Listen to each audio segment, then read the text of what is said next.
Welcome to the Books of Titans podcast, where I seek truth in the world's great books. I'm your host, Eric Rostad, coming to you from the beautiful Books of Titans studio in Franklin, Tennessee. My goal is to read 200 of the great books over the next 10 years and share what I'm learning. I'll talk a bit about each book, tie ideas together from a variety of genres, and share the one thing I always hope to remember from each of the great books. Today I'm going to cover the Rig Veda. This is book 4 from my list of 200 great books. Well, this is a religious text that I would have been afraid of reading for most of my life. Probably not until the last couple of years would I have even felt comfortable approaching this book. And so this is my first reading of it, and I really went in cold. Like, I did not know anything about it, and that showed, because when I started so I got the Penguin Classics edition of this book, translated by Wendy Doniger. And the introduction of this version did not help at all in coming in cold like I was, just not even knowing what a Veda was, not knowing the purpose of this, who wrote it, why did they write it, that kind of thing. And I just needed that sort of a background going into the book. And so when I started reading it, and I started with the introduction by Wendy Doniger, I did not get that at all in the Penguin Classics version. So as you know, what I'm doing with this Great Books project is to pair each book with what I'm calling a guidebook. And what I want to do, though, is to read the Great Book first and then read the guidebook.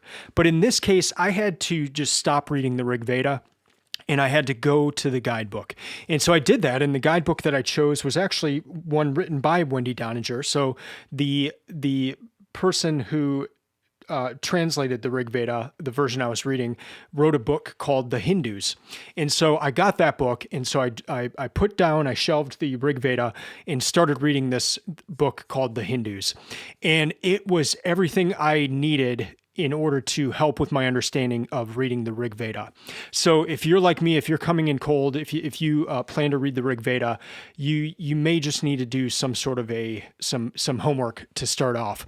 And so I'm going to share a little bit about what I learned about the Rig Veda, and then after reading, so I read like the first third of the Hindus book, which is kind of the portion that talks most about the Rig Veda. I may come back to this Hindus book later when I read some of the other texts as part of the great books. But for that first third, that really covered what I needed to know and the foundation I needed to have to get it back into the Rig Veda. So after I finished that, I did go back and read the Rig Veda. So I'll cover my favorites and the things that stuck out and all that kind of thing as well. So what is the Rig Veda? Who wrote it? What is it? All that. Let's just start off with that. First off, this is a foundational text to Hinduism. And here's something Wendy Doniger says in the book, The Hindus. There is no such thing as Hinduism in the sense of a single unified religion. And then also, continuing on in the next page, she says, there is no single founder or institution to enforce any single construction of the tradition, to rule on what is or is not a Hindu idea, or to draw the line when someone finally goes too far and transgresses the unspoken boundaries of reinterpretation. Ideas about all the major issues, vegetarianism, nonviolence, even caste itself, are subjects of a debate, not a dogma. Now, here's the key thing. There is no Hindu canon. There is no Hindu canon. The books that Euro-Americans privileged, such as the Bhagavad Gita, were not always so highly regarded by all Hindus, certainly not before the Euro-Americans began to praise them. Other books have been far more important to certain groups of Hindus, but not to others, end quote. So I think that's important just going in here. There's not a canon, like there's not a Bible or Quran for Hinduism. That is kind of the main canon. There are a lot of different books that Hindus will go to. This one kind of being the first or one of the first, the Rig Veda. So that's starting off. That's one of the more important things to keep in mind here. As for what it is, just the term itself, a Veda. Veda means knowledge, and that would be in the Sanskrit language. Veda is translated as knowledge. Rig Veda is knowledge of verses. And so what the Rig Veda is it's a collection of hymns. And there are 1,028 total hymns. The translation, the Penguin Classics version that I read, that has 108 of those. So around 10% of the total number of hymns. They're not in order that, like, you don't have to start with hymn number 1 or Veda number 1. You can kind of skip around and they'll be on different topics. And that's really what this version that I read does, is it skips around by topic. So there'll be a section about Soma, another one about horse sacrifices, another one about death, and then creation. And so these Vedas are on these different topics like that. This would have originally been preserved orally in the Sanskrit language. So Sanskrit is oral as well as written. So eventually it would have been written, but for centuries it would have just been preserved orally. And let me read a section here about what Wendy Doniger says about that. The Rig Veda was preserved orally, but it was frozen, every syllable preserved for centuries through a process of rigorous memorization. There are no variant readings of the Rig Veda, no critical additions or textual apparatus, just the Rig Veda. So much for the fluidity of orally transmitted texts. Correspondingly, the expected fixity of written text dissolves when we look at the history of the reception and transmission of the Mahabharata, another enormous Sanskrit text, but one that was preserved both orally and in manuscript. In contrast with the Rig Veda, this text changed constantly. It is so extremely fluid that there is no single Mahabharata. There are hundreds of them, hundreds of different manuscripts and innumerable oral versions. So much for the fixity of written texts. End quote. And then I'm going to read one other part here. Its exclusively oral preservation ensured that the Rig Veda could not be misused even in the right hands. You couldn't take the Rig Veda down off the shelf in a library, for you had to read it in the company of a wise teacher or guru who would make sure that you understood its application in your life.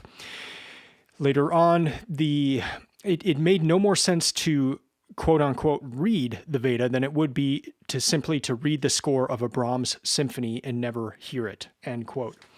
That's just really interesting. And so despite there being over 1,000 of these Vedas, they were memorized with such intensity that they were the same. And that was not the case with other texts. So when it was finally put down to text in the version that we have now, through translations, is apparently pretty close to, if not exact, from what it would have been then. So that's kind of the what behind it.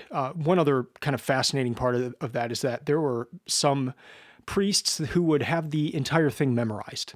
So 1,000 hymns fully memorized. That's pretty impressive. How about the who and the where? These were composed by nomads in the Punjab region, which is kind of the northwestern part of India. And it would have been between 1700 and 1500 BC. Now let me go into reading stats here really quickly, and then we'll go into the rest of the episode. Reading stats, the Rig Veda itself is 297 pages. Again, that is 108 of the hymns with notes for each of the hymns. And so that was in 297 pages. It took me 5 hours and 41 minutes to read that. That was over 20 days. Again, that 20 days includes the time of dropping the Rig Veda, going to the Hindu's book, and then returning to the Rig Veda. I read it between April 24 and May 13.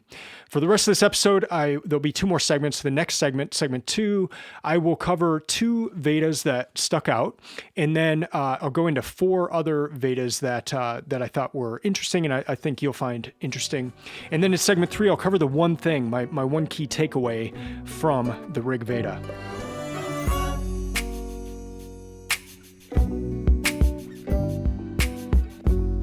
In segment 1, I mentioned that I had some trouble getting into the Rig Veda and just had a hard time kind of placing what was going on and understanding the world and all of that. So wanted to start off segment 2 here by reading a section, just opening up the Rig Veda at random and reading whatever pops in front of me, just so you get an idea of the language and style and that sort of thing. So here we go, opening up at random. Unite with the fathers, with Yama, with the rewards of your sacrifices and good deeds in the highest heaven, leaving behind all imperfections, go back home again, merge with a glorious body. Go away, get away, crawl away from here. The fathers have prepared this place for him. Yama gives him a resting place adorned by days and waters and nights. Run on the right path, past the two brindled, four-eyed dogs, the sons of Sarama, and then approach the fathers who are easy to reach and who rejoice at the same feast as Yama. Yama, give him over to your two guardian dogs, the four-eyed keepers of the path who watch over men. O king, grant him happiness and health. And I'll just stop there. So as you can see, there's a lot of different gods mentioned. Just maybe a couple there, one or two. But as I was reading, there are just so many different gods that are mentioned, and I didn't know what they were the god of. And sometimes the notes would help, but I needed kind of an overall understanding of what was going on first. And so I did get some of that in the book, The Hindus. I'm gonna. In the show notes, I'll link to a YouTube video that someone sent to me when I was saying this on social media that I was just having trouble getting into the world. And it's a 17-minute video just on Hinduism. And that was helpful as well. But what I want to do in this segment here is just cover two Vedas that stuck out and go into them a little bit, and then quickly go through four other Vedas and the ideas in those Vedas. So the first one is Purusa, the cosmic giant. And this is a myth. This is, it's called the Purusa Sukta, or the Hymn of Man. And this is a famous one, and it talks about the creation of the world as occurring when this giant, Purusa, who is the primeval male, is dismembered. And then from that dismemberment, we get all these different things in the world. So I'm going to read a few sections here from this, and we'll start here. From that sacrifice in which everything was offered, the verses and chants were born, the meters were born from it, and from it the formulas were born. Let me start from the actual beginning and then skip back into it. The man has 1,000 heads, 1,000 eyes, 1,000 feet. He pervaded the earth on all sides and extended beyond it as far as 10 fingers. It is the man who is all this, whatever has been and whatever is to be. He is the ruler of immortality when he grows beyond everything through food. Such is his greatness, and the man is yet more than this. All creatures are a quarter of him, 3/4 are what is immortal in heaven. And then the man is sacrificed, he's dismembered, and then we get into this section. When they divided the man, into how many parts did they apportion him? What do they call his mouth? His 2 arms and thighs and feet. His mouth became the Brahmin. His arms were made into the warrior. His thighs the people, and from his feet the servants were born. The moon was born from his mind. From his eye the sun was born. Indra and Agni came from his mouth, and from his vital breath the wind was born. From his navel the middle realm of space arose. From his head the sky evolved. From his 2 feet came the earth, and his quarters, and the quarters of the sky from his ear. Thus they set the worlds in order. End of that quote. So you see here, the creation kind of occurs from the dismembering of this primeval giant. And you even have the caste system set out in the sense of the people are divided into 4 social classes. So his mouth became the Brahmin, that's the priestly level. His arms were made into the warrior, that's the second level. His thighs, the people. The people are kind of the merchants and people who are not warriors and priests. And then from his feet, the servants were born. So that's the lowest of the castes. And then we get some of the gods are born from his eye, and the sun, or from his eye, the sun was born, and then Indra and Agni, two of the gods, came from his mouth. And then just space and all sorts of things also come from this. So this is a famous Veda, and one that kind of goes into a creation story for Hinduism. So that's the first one, Purusa, the cosmic giant. The second one is Vrtra, and this is the slaying of the dragon. And Indra, the god, is the one who slays this giant. And so this is also another sort of a creation myth as portions of the giant become the world. So let me read. I'm going to read the first 4 verses of this one. Let me now sing the heroic deeds of Indra, the first that the thunderbolt wielder performed. He killed the dragon and pierced an opening for the waters. He split open the bellies of the mountains. He killed the dragon who lay upon the mountain. Tavastur fashioned the roaring thunderbolt for him. Like lowing cows, the flowing waters rushed straight down to the sea. Wildly excited like a bull, he took the soma for himself and drank the extract from the 3 bowls in the 3-day soma ceremony. Indra the generous seized his thunderbolt to hurl it as a weapon. He killed the firstborn of dragons. Indra, when you killed the firstborn of dragons and overcame by your own magic the magic of the magicians, at that very moment you brought forth the sun, the sky, and dawn. Since then you have found no enemy to conquer you. And I'll stop there, but the rest of that Veda goes into the killing of Vrta, the slaying of that dragon. And again, you see kind of a creation myth coming out of that of where things originated. So those are 2 Vedas that are perhaps more well known than some of the others. That first one, I mean, you get a lot. You have a lot going on there. You've got the caste system defined, or the 4 different groups of people defined there. That's the caste system is still there. So I mean, you're kind of seeing. I think this is one of the first places that it's mentioned. It's mentioned in some of the other texts as well, but I believe this is the first time that it's mentioned in that cosmic giant Purusa Veda. Now let me go into 4 kind of sub ones here, just more quickly to cover these. So the first is Soma.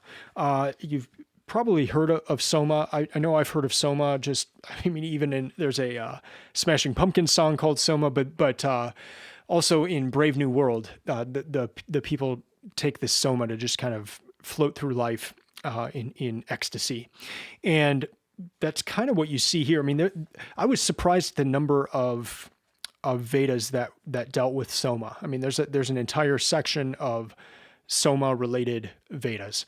And so what is Soma? Well, Soma is this liquid drink, and it's made from a plant, and we don't know what that plant is. And so there's a lot of talk about it in the Vedas, but there's a lot of discussion, I guess, amongst scholars as to what plant that was. But you would extract it using stones. You would extract the liquid from this plant, and then it would transform the person. So whether that was kind of like a hallucinogenic state or something, but this plant was visualized as a god and as a liquid. Now, let me just read from page 134 in the Penguin Classics version. This is "We Have Drunk the Soma," and this is a hymn celebrating the effects of Soma. And Wendy Doniger says it celebrates particularly the feeling of being set free and released into boundless open space, and the belief that the drinker is immortal. So I'm going to read just the first few parts here of this Veda. Here we go. "I have tasted the sweet drink of life, knowing that it inspires good thoughts and joyous expansiveness to the extreme, and all the gods and mortals seek it together, calling it honey. When you penetrate inside, you will know no limits, and you will avert the wrath of the gods. Enjoying Indra's friendship, O drop of Soma, bring riches as the docile cow brings the yoke. We have drunk the Soma. We have become immortal. We have gone to the light. We have found the gods. What can hatred and the malice of a mortal do to us now, O immortal one? When we have drunk you, O drop of Soma, be good to our heart, kind as a father to his son, thoughtful as a friend to a friend. Far-famed Soma, stretch out our lifespan so that we may live." Stop it there. That it's quite the ode to Soma. So there's quite a few of those, and I found that quite interesting, just the number of them that there were. Next up, we've got Rudra, and this was there are 3 Vedas that are addressed to this god Rudra. And what's interesting to me, if you listen to the last episode with Enheduanna, Enheduanna was a priestess in the Babylonian area, and she was a priestess in the temple of Inanna, who we also know as Ishtar. And the description of Rudra, I'm going to read what Wendy Doniger says about Rudra here, and then I'm going to read just one part of this Veda. It reminded me a lot of the god Ishtar, and then in Hedwana's hymn to Ishtar. There's a similar feel here, which I thought was a neat connection. So here's Rudra. Rudra is fierce and destructive like a terrible beast, like a wild storm. The sage begs him to turn his malevolence elsewhere. Yet Rudra is not merely demonic, for he is the healer and cooler as well as the bringer of disease and destructive fever. End quote. So that's Rudra. That's who this hymn is directed towards. And if you listen to the last episode, that sounds a lot like Ishtar, who's just kind of a very wild, can be destructive, but can also do good. So here's one small section here. If someone should call him with invocations and oblations, thinking, I will appease Rudra with songs of praise, may the soft-hearted God who is easy to invoke, the tawny God whose lips are full, may he not suspect us of that and give us over into the power of his anger. End quote. I just thought that was funny because the whole first part of the Enheduanna hymn is all about that. It's kind of buttering up the god Ishtar to get what Enheduanna wants the god to do. And here in the Rig Veda, if someone should call him with invocations and oblations, thinking, I will appease Rudra with songs of praise, may he not suspect us of that and give us over to the power of his anger. So the hymn is kind of drawing that out, like, may this God not suspect us of trying to butter him up in order to get what we want. And I just thought that was funny and kind of a neat connection to the Enheduanna hymn that I talked about a couple weeks ago. Next up, we've got one about frogs, and this one is actually really funny, and so I wanted to highlight this one just because there's some humor in the Vedas as well. And this one is comparing the priests, the Brahmins, with frogs, and as the priests are doing their chants, they sound a lot like frogs. And so here's just the first a few parts of this. When the heavenly, after lying still for a year, Brahmins keep their vow. The frogs have raised their voice that Parjanya has inspired. As soon as the season of rains has come, and it rains upon them who are longing, thirsting for it, one approaches another who calls to him, Akala, as a son approaches his father. And I'll just stop it there. So that Akala he's making that be a sound from a frog, but he says, that sound is like the chants from the priest, which is really kind of funny because the priests are at the top of that social pyramid, that caste system, and this is kind of poking fun at them that they sound like frogs. And then Wendy Doniger has a note in the section right before this Veda that there's a connection to the Aristophanes play, I guess that's called Frogs as well, and I have that on my list later for this year. So I'm looking forward to seeing any connections there or just some fun points there. Last one here I want to highlight is called The Gambler's Lament. And this is just it's such a real one. So there's a lot of talk about dice in the Vedas and not falling into that temptation of dice and gambling. And so here this Veda starts off with how dice are made and where they come from, and then the devastation that it wrecks in this man's life. But then at the very end, some wise counsel for this gambler. So here we go. The trembling hazelnut eardrops of the great tree, born in a hurricane, intoxicate me as they roll on the furrowed board. The dice seem to me like a drink of soma from Mount Mujavant, keeping me awake and excited. She did not quarrel with me or get angry. She was kind to my friends and to me. Because of a losing throw of the dice, I have driven away a devoted wife. My wife's mother hates me, and my wife pushes me away. The man in trouble finds no one with sympathy. They all say, I find a gambler as useless as an old horse that someone wants to sell. Other men fondle the wife of a man whose possessions have been coveted by the plundering dice. His father, mother, and brothers all say of him, we do not know him. Tie him up and take him away. When I swear I will not play with them, I am left behind by my friends as they depart. But when the brown dice raise their voice as they are thrown down, I run at once to the rendezvous with them like a woman to her lover. I'll stop that part there and then go to the end where this is what the gambler perhaps can do. This is what the noble saboteur shows me. Play no longer with the dice, but till your field. Enjoy what you possess and value it highly. These are your cattle, and there is your wife, O gambler. And end it right there.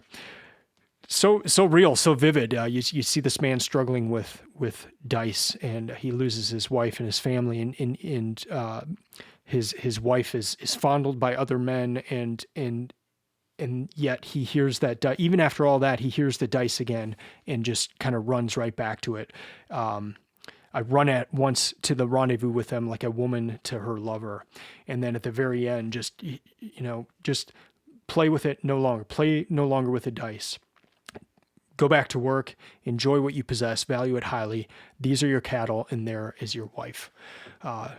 Just a neat one. That one really stuck out to me. So those were a few of the Vedas that out of the 108 in this book that I remember, and just wanted to share those as part of this episode. So next segment, I'll cover my one key takeaway from the Rig Veda.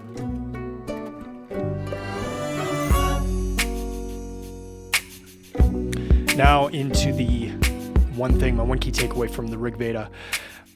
This was a hard one. I thought about this for a while. Usually there's something about a book that will immediately stick out. I can tell just by, I can't get it out of my head even 5 days or so after reading the book. And here I am, probably a week out from having finished this, and there's not like one major thing that sticks out, but when I think back to it, the thing that I guess I enjoyed the most about the Rig Veda is just learning about the creation myths. Like how did they view creation? How did they view things coming into being? And you've got that one with the cosmic giant, you've got the other one with the slaying of the dragon, and just that kind of sets the foundation for how they viewed creation, how they viewed the start of everything. But it's also just interesting to note that there were gods alive before that, because the gods had to dismember this one cosmic giant. So even before creation, there were these gods. So what does that say? Is that there's this god realm that is before creation? Because some of the other myths would have all of that being created together. Maybe all the gods and creation and all that, all at the same time.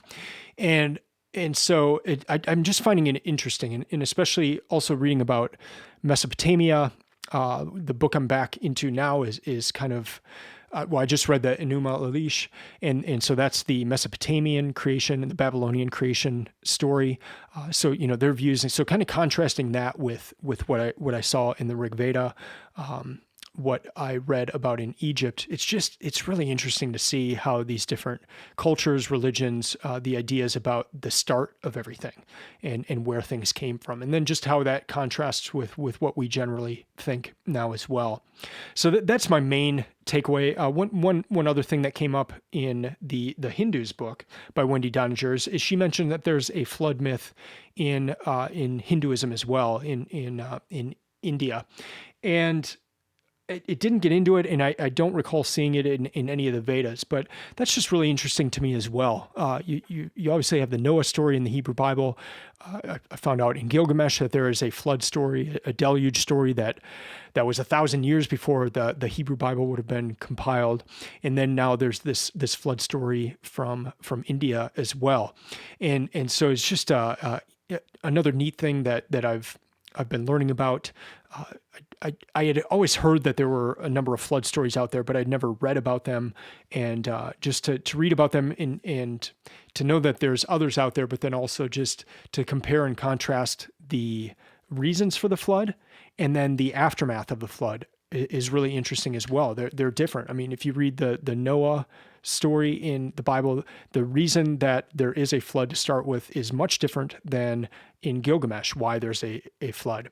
And again, after the flood, what happens after that, it's quite different. So it's kind of fun to compare and contrast these things. To recap, this is one of the foundational texts of Hinduism.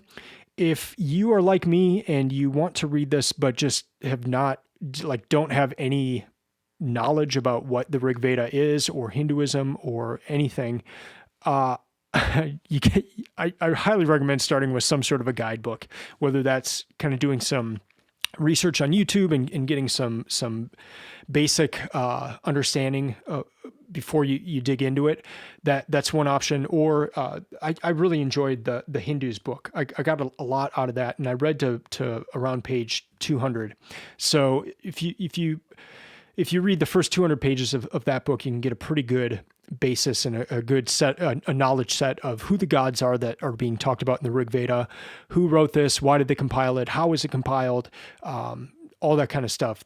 That provided that initial push I needed to get into it. So whereas for most of this project, I'm going to try to read the great work first and then read the guidebook, this is one where I would suggest reading the guidebook first. That's going to do it for this episode. Thank you for listening. I'd love to hear from you, especially if you heard something I said and just thought it needed correction, or you had another take on it, or you know something about the Rig Veda that you think would be worthwhile to share. I really would love to hear from you. I am trying to learn with this project. I'm trying to learn about these great works. I don't want to just fly through it and then come away with things that are perhaps incorrect. So if I've said something incorrect, please let me know. I will also probably share that in the show notes just so someone else can see that as well. If you go to the Books of Titans website, I have a lot of resources there to help you create a reading list. To see what I'm reading for the great books list, I have a book of about 200 books. You can see what they are. I'm reading them from the oldest to the newest. I'm also on Instagram and Twitter, so you can follow Books of Titans there. On Instagram, I post a lot just about what I'm reading and what I'm learning, and on Twitter as well. I'll be back in a couple weeks with the next book. It'll probably be the Enuma Elish, and that's the Babylonian creation myth. So join with me there, and I look forward to it, and I'll be back then. Until then, keep reading, keep learning, and keep listening. I'm out.